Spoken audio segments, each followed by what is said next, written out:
Галина Ивановна, несмотря на возраст, не сдается. Такая же веселая, бодрая, как будто бы и нет этих 90. Играет с внуками, дает советы близким. И, как прежде, все прислушиваются к ней. С мужем они воспитали 4 детей, уже 13 внуков, правнуков выросло. Самое главное то, что от родителей наших всегда шла душевная теплота.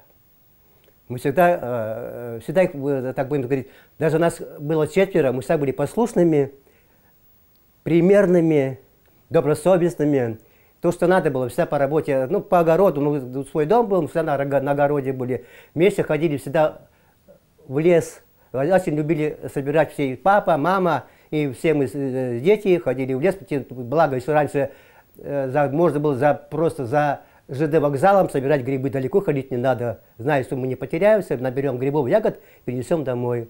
Тяжелое детство не сломило хрупкую девушку, а пережить пришлось самые страшные годы. Войну она встретила в 14 лет, когда отдыхала с ребятами в пионерском лагере. Ранним утром 22 июня по совпадению никому не спалось. Один мальчик разбудился и нас всех будил, водой брызгал.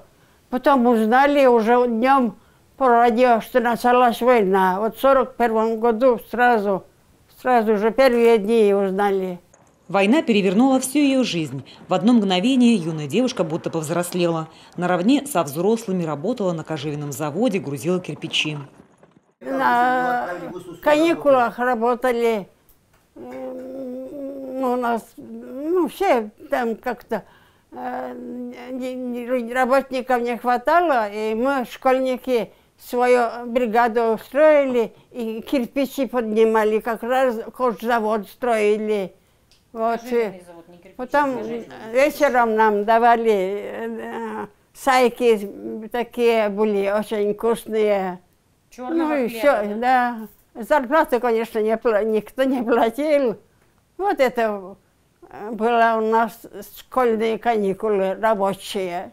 После войны судьба свела с будущим мужем. Скромный фронтовик с орденами покорил сердце юной Галины. Вместе они прожили полвека. Вот на такие крепкие семьи сегодня надо равняться молодежи. Цыпановы – это символ преданности, верности.